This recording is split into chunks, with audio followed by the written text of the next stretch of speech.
I don't think anybody in this debate can name me a high-ranking elected Democrat who has called Donald Trump Hitler. I don't think anybody can.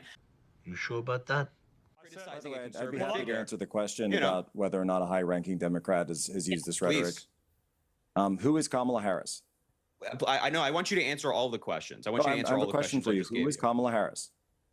Wait. Answer all the questions I just gave you. And can you name me when Kamala Harris said that Donald Trump is Hitler? Who was when did Kamala Harris? Great. Was Kamala Harris last year a high-ranking Democrat when she was? When did Kamala Harris call Donald Trump Hitler?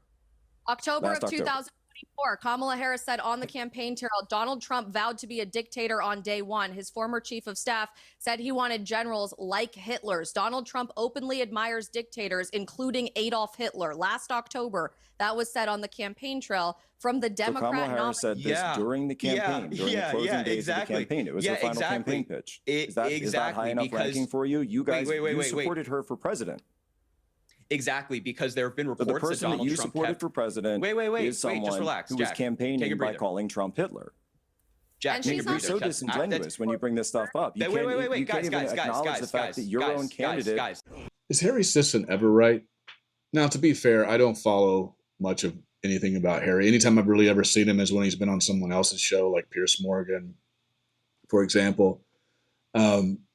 I've checked out a few of his TikToks here and there, and he had an interesting exchange with Donald Trump last week where, well, let's just watch it.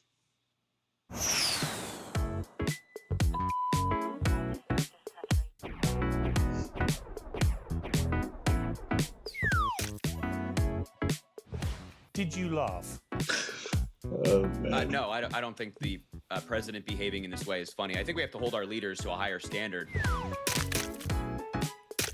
This is the guy leading our country. He's not serious. And I don't actually think he cares about anybody but himself. Well, Jack, Harry, have you taken a shower yet to get the president's mud and goo off of you? With respect, why would a young, dynamic guy like you, how old are you? 21. You're 21, so you're 60 years younger than Joe Biden. That's right. Right, it was blatantly obvious to everybody that Biden was done, especially after the debate. Why would you continue to pretend that he wasn't? Because I look at the record, I'm always of the view that achievements and policy matters more than like this talk we have in the media of, oh, Biden's this, oh, Biden's that. I've met the man as well. I've talked to him. He was fantastic. He was sharp. I had questions. Who do you think the two nominees will be in the end, and who will win? Yeah, it's going to be Joe Biden versus Donald Trump, and then Joe Biden's going to win. And Pierce, I'd love to chat with you after the election. You've made a few dollars, Harry. So why don't we have a little wager? $10,000 to a charity of your choice. I say Biden can't possibly win. You think he can? I mean, I personally don't bet on politics. Recently, Republican Marjorie Taylor Greene attacked the pride flag, calling it a symbol of aggression. And it's like, seriously? Does she really think that this flag is a symbol of aggression? I mean, what is she talking about? Look, I'm a straight white guy, and I have never, ever felt threatened by a pride flag because it represents pride in oneself and comfort in who they are. I'm the nominee. I got the votes. I won the primary. I'm going to get the delegates. I'm going to be the nominee. But he looked at the data and made the honorable decision, said, no, I'm not going to. But is it that honorable to do it now? I mean, he's... That sounds great, but let's be honest. Nancy Pelosi walked in and said, we can do it. The easy way or the hard way? The hard way was Article 25. I think to say that it's like, oh, it's not honorable because it's taking place now, I think is a little bit disingenuous. Well, yeah, I don't know what that executive order means. I don't know what the president declared. It means there are two genders, male and female. Do you disagree with that? How many genders are there, Harry? Yeah, come on, little guy. How many genders are there? Again, these guys don't know what they're talking about, so they won't be able Harry, to answer. how many genders are there?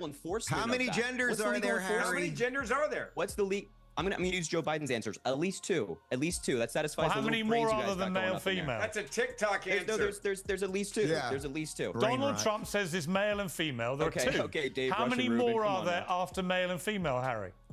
There's at least two. Now, anyway, let me get back to what How many more are there? What are the other ones? There's at least two. What are the other ones? Harry, let's try at least two. You're a female. What is the other gender? It's so funny. It's so funny how these conservatives just get time to lie on this show, but when I'm speaking, they all interrupt and there's no problem. You've just been asked a very simple question, Harry. My belief that the Republicans are actually scared of the Democrats right now, and I'll explain more in this video. Just take a look. So, folks, in the past week, Donald Trump has attacked me on social media, posting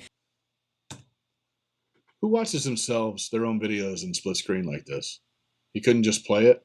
That seems odd. An AI video on Truth Social of him flying a jet, dropping feces on me specifically and millions of other Americans protesting. JD Vance then got involved and joined with the president to attack me as well on social media. And earlier in the week, MAGA Republicans got Deport Harry Sisson trending on Twitter. It was the #1 thing on the platform with like 30 to 40,000 posts from different accounts. And so they are terrified of us.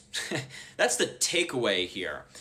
This is not just about me. This is about me, you, and everyone around you who is sticking up for democracy and pushing back on this administration. They are terrified of us. They see the No Kings protests. They see more and more Americans fed up with what Donald Trump is doing, and they simply can't handle it. They can't reverse course or change policy to have their approval ratings go up. They have to go on the offense and attack us instead. And that's a losing strategy. And so I welcome the attacks from Donald Trump and JD Vance and MAGA wanting to deport me. It only empowers me. It empowers people at home. And I'm ready to beat them in the elections in 2026 and 2028 and beyond. Love you all.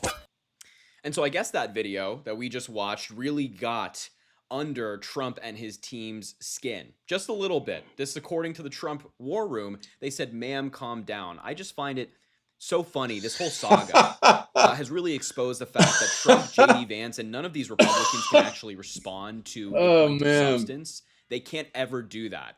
They have to like insult the person or post AI videos or whatever it might be. They have no substance. They cannot debate. And so they do crap like this. In this clip, I completely debunk the narrative that, you know, the Democrats call MAGA and Donald Trump Nazis or Hitler all the time, and we just do that for no reason, or we call Donald Trump a fascist for no reason. So take a look at this clip, and let me tell you, the MAGA fans were not happy with me on this panel when I said this. In that ad that Donald Trump posted, the words "Unified Reich" were on a newspaper that appeared in the ad that was like praising Donald Trump.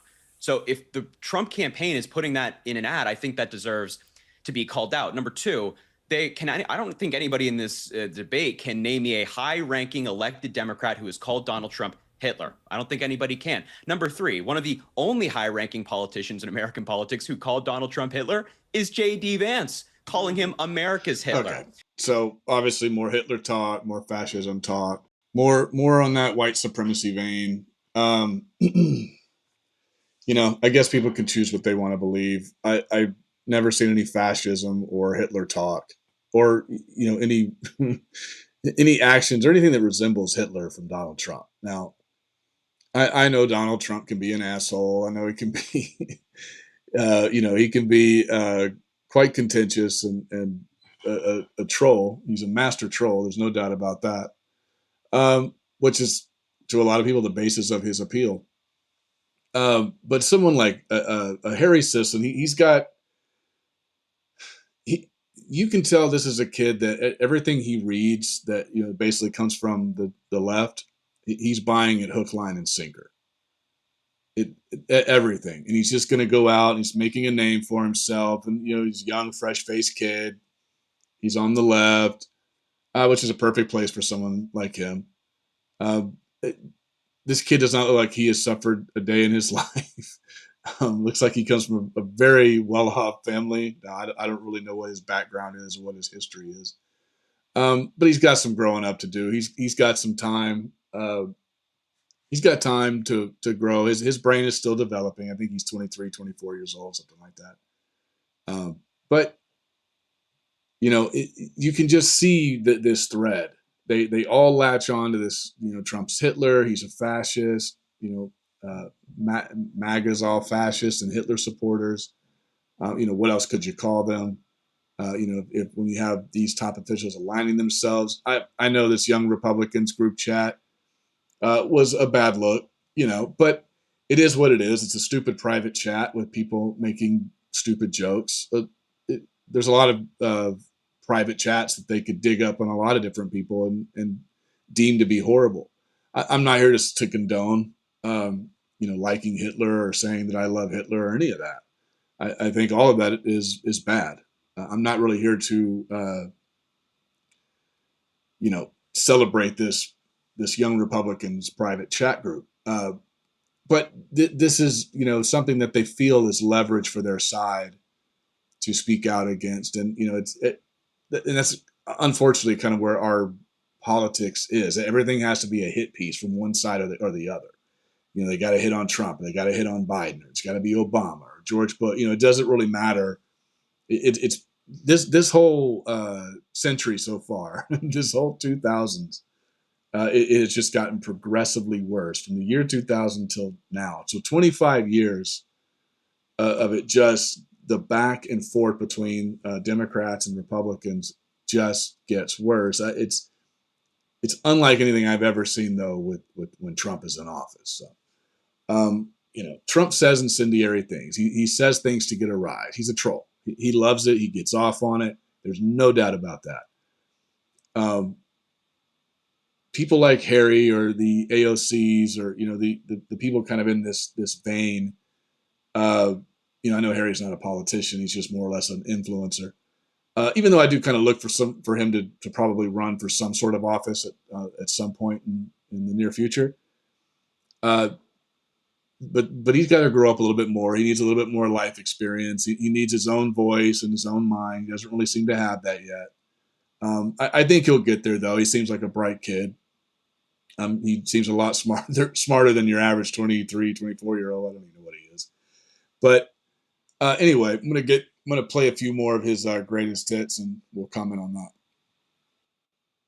Now, you keep talking about political violence, and we have study after study that shows that more political violence comes from the right wing, especially in modern American history, than it does from the left wing. So even if you just want to ignore the data, question for you. When Donald Trump mocked Paul Pelosi getting beaten over the head with a hammer, was that okay? When Donald Trump Jr. did the same, was that okay? When Mike Lee, senator from Utah, mocked the murder of Melissa Hortman and her husband in her home on Twitter, was that okay? When Donald Trump didn't lower the flag for Melissa Hortman after he did, of course, for Charlie Kirk, was that okay? When he was asked about Melissa Hortman, he said, who is that? He didn't know who Melissa Hortman was. Didn't even attend her funeral like President Biden did, former President Biden. So these are examples of political violence. The largest example of modern political violence comes from your party, Donald Trump, on January 6th, and then he proceeded to pardon all of those people. So you keep talking about political violence, but every major Democrat in office has condemned any violence. I would condemn anybody at these protests saying they want to take the lives of any conservatives for their beliefs.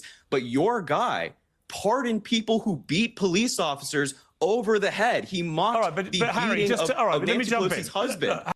And then they had to interrupt me. I had more to say, but that's exactly right. Look, these Republicans, they know that the topic of political violence is a losing one for them. They don't have the data. We have the data on our side to say, yeah, a lot of this violence is, number one, coming from Donald Trump and Trump supporters, but also number two is actually just coming from the right generally in modern American history. All right.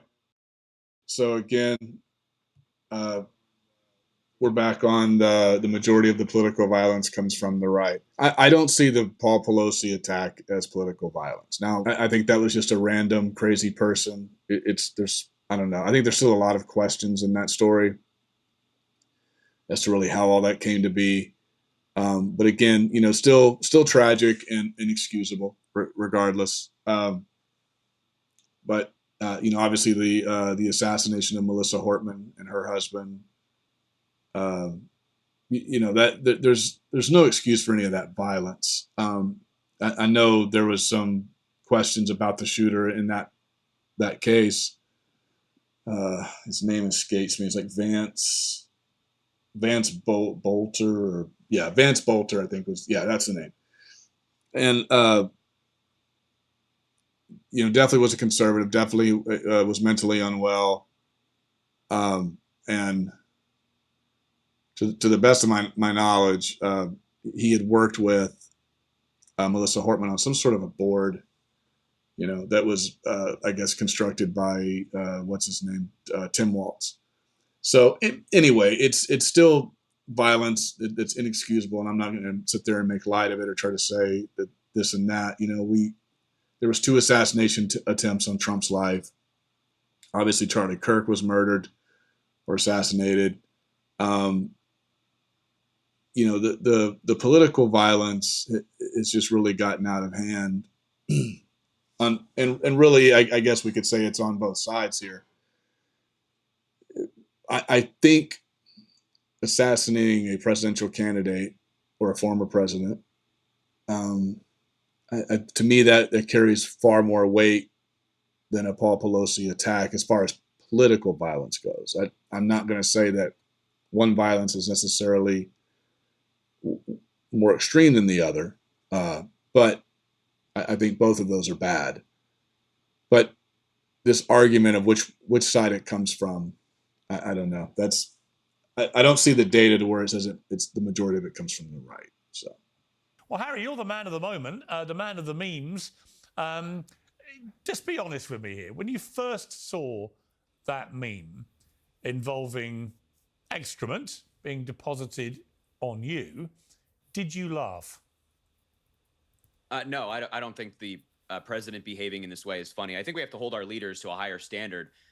That's something that you typically see in my Twitter comments from like some MAGA boomer who spends their time making AI videos all day. It's not something you'd really hope to see from the president of the United States, but alas, we are here. This is the guy leading our country. He's not serious. And I don't actually think he cares about anybody but himself. And I think he's more interested in social media beef with a 23-year-old, as the vice president is, than he is in leading the country. I mean, you managed to say all that with a completely straight face, but your side have done endless, incredibly mocking, humiliating memes about Trump. I mean, you'd accept that. Like what? Well, there you have it. That's going to wrap up this video. Thanks so much for watching. If you can, like it, subscribe, share it, any of those things to help me out, I would Mitch appreciate. And I will see you on the next one. Peace out.